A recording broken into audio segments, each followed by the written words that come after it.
Hello दोस्तों, स्वागत है आपका हमारे चैनल में। आज हम रावणासुर मूवी को एक्सप्लेन करने जा रहे हैं। स्टार्टिंग में हम विजय तलवार को देखते हैं जो गाड़ी से कहीं जा रहा होता है। तभी वो पुलिस चेकिंग के पास रुकता है। उसकी गाड़ी के पास एक बच्चा गुब्बारे लेके आता है। वो उससे गुब्बारे लेने के लिए रिक्वेस्ट करता है, लेकिन वो मना कर देता है। उसी बीच एक गुब्बारा फट जाता है। इसके बाद हम देखते हैं कि वो राधा कृष्ण से मिलने गया है। वहाँ वो राधा कृष्ण को मार देता है। फिर हम कोर्ट में कनक महालक्ष्मी को देखते हैं। वो जज से थोड़ा टाइम मांग रही होती है क्योंकि उसका जूनियर लॉयर रविंद्रा विटनेस को ला रहा है। जज उसे 15 मिनट का समय देते हैं। इसके बाद हम रविंद्रा को देखते हैं जो विटनेस को लाने गया होता है। वो वहाँ बहुत से लोगों को मार के एक आदमी को अपने साथ कोर्ट में लाता है, पर कोर्ट में पता चलता है कि वो किसी गलत आदमी को लाया है, जिसकी वजह से केस हार जाते हैं। इसके बाद रविंद्रा अपने पापा से मिलने जाते हैं जो कि हॉस्पिटल में होते हैं। फिर हारिका कनक से मिलने आती है जहां रविंद्रा उससे मिलता है। हारिका रविंद्रा से कहती है कि वो यहाँ कनक को मनाने आई है ताकि वो उसके पापा का केस लड़े। रविंद्रा को लगता है कि वो राधा कृष्ण की बेटी है जिसका खून हुआ है। वो कहता है कि ऐसे खूनी को तो सजा जरूर होनी चाहिए। इस पर हारिका उसे बताती है कि वो विजय तलवार की बेटी है। उसको लगता है कि उसके पापा ने कोई खून नहीं किया है, उन्हें फंसाया जा रहा है। उसे हारिका पसंद आ गई थी,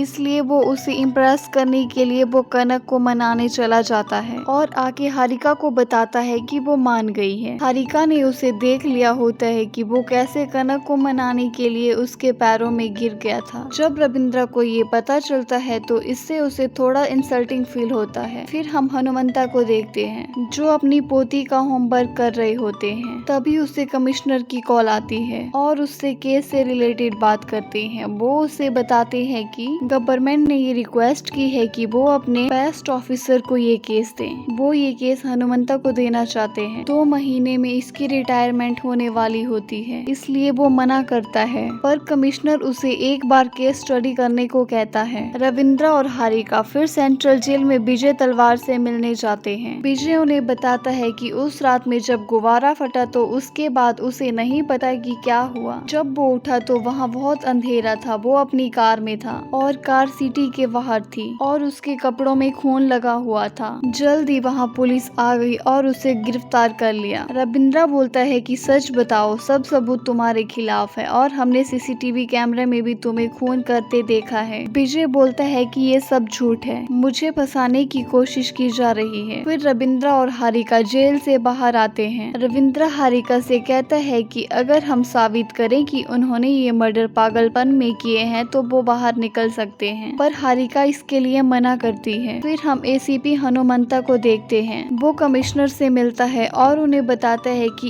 इस केस में जरूर कुछ गड़बड़ है। ऐसा लगता है कि मर्डर करने के बाद किसी ने वहाँ पर सबूत छोड़े हैं और इसके बाद वो ये केस ले लेता है। इसके बाद हम रविंद्रा और हारिका को देखते हैं जो कि लॉयर पीपी के पास गए होते हैं। पीपी उन्हें बोलता है कि तुम ये केस हार चुके हो। इस पर रविंद्रा हारिका को इम्प्रेस करने के लिए लॉयर से कहता है कि विजय के हाथ में चोट थी। जब उसने राधा कृष्ण को बोतल से मारा तो विजय के खून के छींटे भी वहाँ गिरे होंगे। क्या विजय के खून का सैंपल वहाँ से मिला? अगर नहीं मिला तो वो वहाँ था ही नहीं। ये सुन के पीपी की बोलती बंद हो जाती है और वो अपनी टीम को वहाँ जाके ब्लड के सैंपल ढूंढने को बोलता है। थोड़ी देर बाद पीपी रविंद्रा से मिलने आता है। वहाँ पर कनक और हारिका भी होती है। पीपी उससे बोलता है कि उन्हें ब्लड का सैंपल मिल गया है। ये सुनकर हारिका रविंद्रा पर बहुत गुस्सा होती है क्योंकि उसने विजय को और ज्यादा फंसा दिया। इसके बाद हम एसीपी हनुमंता को देखते हैं। वो अपनी टीम से कहता है कि पिछले 2 साल के हर एक मर्डर केस को ठीक से देखो, उसे मर्डर का पैटर्न जानना है। हनुमंता कनक से मिलने आता है और उसे कहता है कि उसे लगता है कि विजय निर्दोष है। ये सुन के रविंद्रा खुश हो जाता है। हनुमंता को अपनी टीममेट रूही की कॉल आती है। वो उसे बताती है कि उन्हें पैटर्न मिल गया है। वो जाके एक वीडियो देखता है जिसमें वो देखता है कि बंधु पहलवान के साथ भी सेम हुआ था, उसे भी ऐसे ही फंसाया गया था। इसके बाद वो बंधु पहलवान के भाई गोली पहलवान से मिलने उसके घर जाते हैं, जहां उन्हें पता चलता है कि वो तो लंदन जा रहा है क्योंकि उसका स्टैचू वहां पर बनवाया जा रहा है। उन्होंने उसके नाखून और बाल मांगे थे। फिर वो सीसीटीवी फुटेज देखते हैं। इसमें वो साकेत को देखते हैं जो वहाँ उसका माप लेने आया था। साकेत हारिका के घर भी गया था। विजय का लंदन क्लब में स्टैचू बनाने के लिए उसका माप लेने हनुमंता साकेत से मिलने उसके घर जाता है। वो उससे पूछता है कि वो ये सब क्यों कर रहा है। साकेत उसे कुछ नहीं बताता और उस पर हमला करके भागने की कोशिश करता है, पर वो उसे पकड़ लेता है। तभी गोली पहलवान वहां आके साकेत को बचा लेता है। हनुमंता गोली पहलवान पर बोतल से हमला करता है, जिससे उसके हाथ में कट लग जाता है, पर वो वहां से भागने में कामयाब हो जाता है। इसके बाद वो पुलिस स्टेशन जाते हैं और वहां जाके कमिश्नर नरसिम्हा को मार के वहां से भाग जाते हैं। गोली पहलवान घर जाके अपना मास्क उतारता है तो हम देखते हैं कि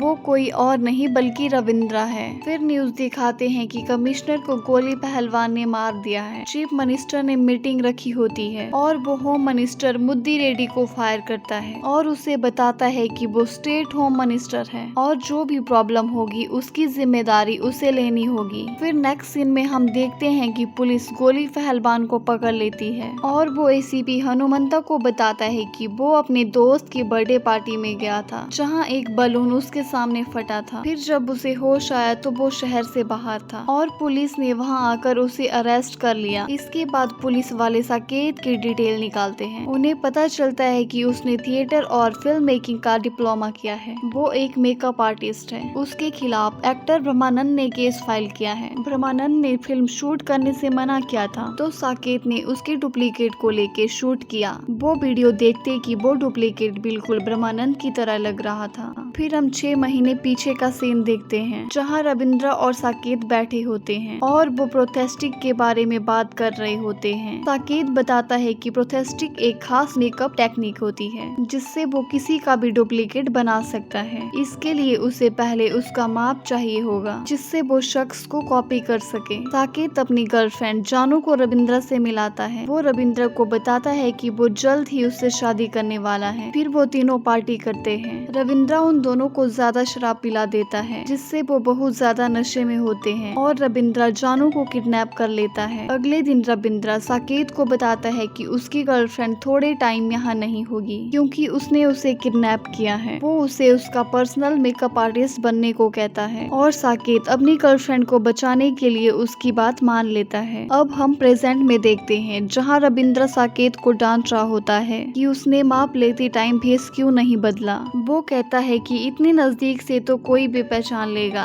कि उसने मास्क लगाया है। अब पुलिस ने उसे पहचान लिया होता है। अगले दिन हनुमंता कनक से मिलने जाता ब्रह्मानंद केस को लेके, जहाँ वो रविंद्रा से मिलता है और वो उसके हाथ पे कट देखता है, जिससे वो समझ जाता है कि ये वही कट है जो उसे साकेत को बचाते हुए लगा था। हनुमंता उससे इस बारे में बात करता है। रविंद्रा उसे कहता है कि तुम ये साबित भी नहीं कर सकते, उसे प्रूफ चाहिए होंगे। वो डायलॉग मारता है कि मुझे क्रिमिनल बनाओगे तो क्रिमिनल लॉयर रविंद्रा को मजबूरन आना पड़ेगा और उसे हर लॉ बखूबी पता है। इसके बाद एसीपी हनुमंता हारिका से मिलने जाता है और उसे बताता है कि ये सब प्लानिंग रविंद्रा की है, वही तुम्हारे पिता को फंसा रहा है। हारिका उससे पूछती है कि वो ये सब क्यों कर रहा है, जिस पर हनुमंता कहता है कि पैसों के लिए। वो क्रिमिनल लॉयर नहीं बल्कि लॉ से बना क्रिमिनल है। वो एक प्रोफेशनल किलर है और हमारे पास उसके खिलाफ कोई सबूत नहीं है। फिर हारिका रविंद्रा के बारे में पता करने लगती है। नेक्स्ट सीन में रविंद्रा कनक के हस्बैंड शेखर से रिक्वेस्ट करता है कि वो हारिका के पिता को बेल दिलवा दें और वो बातों ही बातों में उसे बहुत ज्यादा शराब पिला देता है। जब वो बेहोश होता है तो उसके फोन से हारिका को मैसेज करके कल मिलने को बुलाता है। रविंद्रा शेखर के फेस का मास्क भी बनाता है। अगले दिन उसे पहनकर हारिका से मिलने जाता है और वहां जाके हारिका के साथ बदतमीजी करने लगता है, जिस पर वो सिक्योरिटी बुलाती है। रविंद्रा उन्हें मारता है और अपना मास्क उतार के उसे अपना चेहरा दिखाता है। इसके बाद वो उसे जान से मार देता है। फिर पुलिस शेखर को हारिका के मर्डर के इल्जाम में अरेस्ट करके ले जाती है। नेक्स्ट सीन में हम देखते हैं कि जानू रविंद्रा के सर पर मारकर भागती है। रविंद्रा उसका पीछा करता है, पर आगे जाके जानू का एक्सीडेंट हो जाता है। रविंद्रा उसे हॉस्पिटल ले जाकर उसे बचा लेता है। हॉस्पिटल में डॉक्टर दिनेश हनुमंता को कॉल करके रविंद्रा के बारे में बताता है इसके बाद हनुमंता हॉस्पिटल जाके सीसीटीवी फुटेज देखता है, जहाँ पर वो साकेत की गर्लफ्रेंड को देखकर समझ जाता है कि रविंद्रा साकेत की गर्लफ्रेंड को किडनैप करके उसे ब्लैकमेल कर रहा है। अगर उन्होंने उसे बचा लिया तो साकेत उनका साथ देगा। जब रविंद्रा को ये बात पता चलती है तो वो डॉक्टर दिनेश को किडनैप करके उसके फेस का मास्क बना लेता है और वहाँ से हनुमंता को मारने जाता है। उधर साकेत एसीपी को कॉल करके बता देता है कि रविंद्रा डॉक्टर दिनेश का फेस मास्क पहनकर उसे मारने आ रहा है। फिर देखते हैं कि रविंद्रा एसीपी हनुमंता के पास पहुँच के उसे गोली मारने वाला है, पर हनुमंता उससे पहले ही फायर कर लेता है। रविंद्रा वहाँ से भागने लगता है और हनुमंता उसका पीछा करके उसे गोली मार देता है। जब वो उसका मास्क उतारने की कोशिश करता है तो पता चलता है कि वो रविंद्रा नहीं बल्कि डॉक्टर दिनेश है। फिर हम देखते हैं कि रविंद्रा ने साकेत को हनुमंता से बात करते सुन लिया था। फिर रविंद्रा प्लान बनाता है। उसका साथी डॉक्टर दिनेश को उठा के उसे बताता है कि तुम्हें रविंद्रा से सिर्फ हनुमंता ही बचा सकता है। डॉक्टर दिनेश हनुमंता से मिलने जाता है। जैसे ही वो पुलिस स्टेशन पहुंचने वाला होता है तो रविंद्रा का साथी रविंद्रा को बता देता है उस टाइम हनुमंता रविंद्रा का पीछा कर रहा था। जैसे ही डॉक्टर दिनेश वहां पहुंचता है तो रविंद्रा वहां से भाग जाता है और हनुमंता डॉक्टर दिनेश को रविंद्रा समझकर गोली मार देता है। इससे हनुमंता पर इंक्वायरी होती है। दूसरी तरफ साकेत मौका पाकर रविंद्रा को बेहोश कर देता है। इसके बाद वो रविंद्रा का फोन लेके रविंद्रा के साथी रघु को मैसेज करके उस जगह पर बुलाता है जहां जानू को रखा होता है। जब वो जानू के पास पहुंचता है वहां साकेत की रघु से लड़ाई होती है और वो उसे बेहोश करके जानू को वहां से ले जाने लगता है, पर इतने में वहां रविंद्रा आ जाता है और साकेत को बुरी तरह मारकर जानू को फिर से पकड़ लेता है। नेक्स्ट सीन में हमें रविंद्रा की गर्लफ्रेंड कीर्तना को दिखाया जाता है, जो रविंद्रा से मिलकर उसे बताती है कि कल पुलिस तुम्हें ढूंढते हुए उसके घर आई थी। तभी हनुमंता अपनी टीम के साथ वहां आ जाता है और उससे अपने साथ चलने को कहता है, पर रविंद्रा मना करता है। तब रूही उसे गन पॉइंट पर ले जाने को कहती है, जिस पर रविंद्रा कीर्तना को हॉस्टेज बनाकर उसे मारने की धमकी देकर वहां से बच जाता है। वो रात को रूही के घर आकर उसे धमकाता है। वो उसे इस केस को छोड़कर कहीं दूर जाने को कहता है। इसलिए नेक्स्ट डे रूही हनुमंता से 6 महीने की छुट्टी लेकर अपने घर चली जाती है और वो जाते जाते उन्हें रविंद्रा के पिता का पता बताती है। इसके बाद हनुमंता उनसे मिलने जाता है, जहां उसे पता चलता है कि वो अपनी पुरानी डॉक्टर शांति का ही नाम लेते रहते हैं, पर शांति का पिछले साल किसी ने मर्डर कर लिया था। इसलिए हनुमंता डॉक्टर शांति के बारे में इंफॉर्मेशन इकट्ठी करने लगता है, जिससे उसे रविंद्रा के बारे में पता चलता है। फिर वो रविंद्रा से मिलता है, जहां हमें पता चलता है कि रविंद्रा ये सब मर्डर क्यों कर रहा है। दरअसल 20 साल पहले विजय तलवार की कंपनी सिनकोक्स फार्मा ने डायबिटीज की एक दवाई बनाई थी। उसके कई साइड इफेक्ट थे, पर उन्होंने पैसे देकर उसे पेटेंट करवा के मार्केट में उतारने की परमिशन ले ली थी। उस समय उनका साइंटिस्ट राधा कृष्ण था। रिलीज होने के थोड़े टाइम बाद पता चलता है कि इसके इस्तेमाल करने से पेशेंट को भूलने की बीमारी होती है और उनके दिमाग में भी असर पड़ता है। सबसे पहले डॉक्टर शांति को इस बारे में पता चलता है। रविंद्रा के पापा को इस दवाई के यूज से भूलने की बीमारी हो गई थी। इसकी वजह से एक दिन उन्होंने अपनी बेटी को ही छत से नीचे गिरा दिया, जिससे उसकी मौत हो गई। बाद में उसके पापा की और हालत बिगड़ गई। फिर डॉक्टर शांति ने उनका इलाज किया। उनके जैसे बहुत से पेशेंट को देखने के बाद वो समझ जाती है कि इसमें एक कॉमन बात है कि वो सभी सिनकोक्स कंपनी की दवाई खाते थे। ये जरूर इसके साइड इफेक्ट है।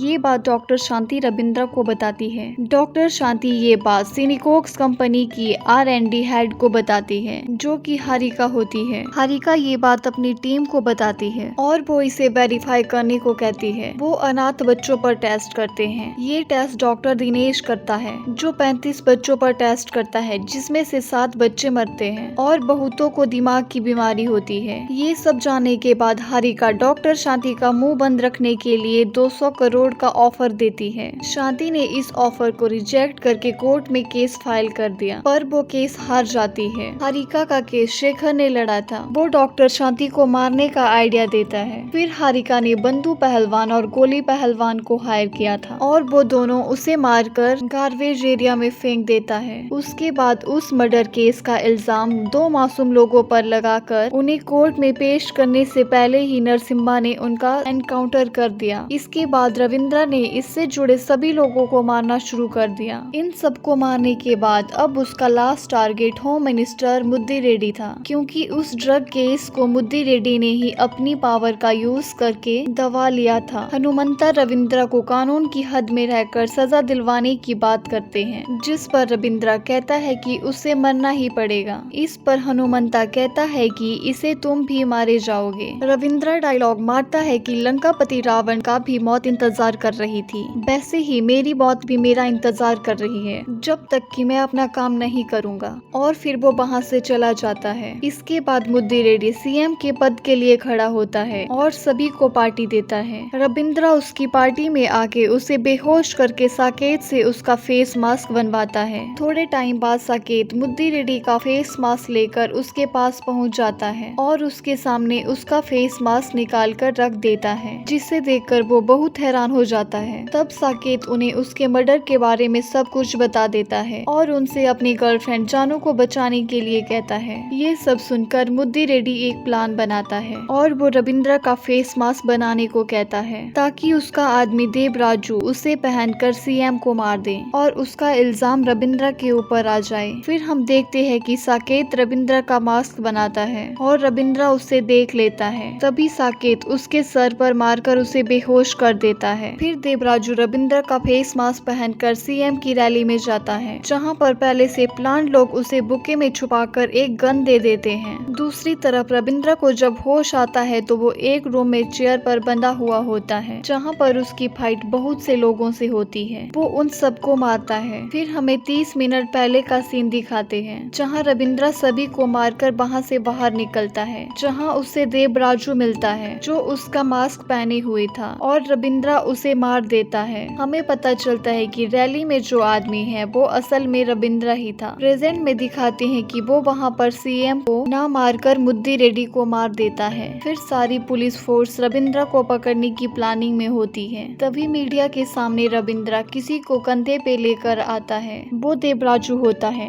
सभी देखते हैं कि वो बिल्कुल रविंद्रा की तरह दिख रहा होता है। तब रविंद्रा बताता है कि इस आदमी ने उसका फेस मास्क पहनकर मुद्दी रेड्डी को मारा है। पुलिस उससे कहती है कि हमें पता है कि तुमने साकेत की मदद से ये सब किया है। तभी हम साकेत को वहाँ देखते हैं। फिर हमें पास्ट का सीन दिखाते हैं, जब साकेत जानू को छुड़वाने गया था। तब रविंद्रा ने उससे अपनी सच्चाई बता दी थी। ये सुनकर साकेत उसका साथ देने को तैयार हो जाता है। तब ये दोनों साथ मिलकर काम कर रहे हैं। प्रेजेंट में देखते हैं साकेत वहाँ सभी को बताता है कि देवराजू ने ही उससे ये सब फेस मास्क बनवाए थे, उसी ने ही मुद्दी रेड्डी को भी मारा था। बाद में सेल्फ डिफेंस में रविंद्रा ने उसे मार दिया था। इससे रविंद्रा भी इन सभी मर्डर केस से बच जाता है और यहीं पर ये मूवी खत्म हो जाती है। अगर आपको हमारा एक्सप्लेनेशन पसंद आया तो वीडियो को लाइक, शेयर, कमेंट और हमारे चैनल को सब्सक्राइब करें।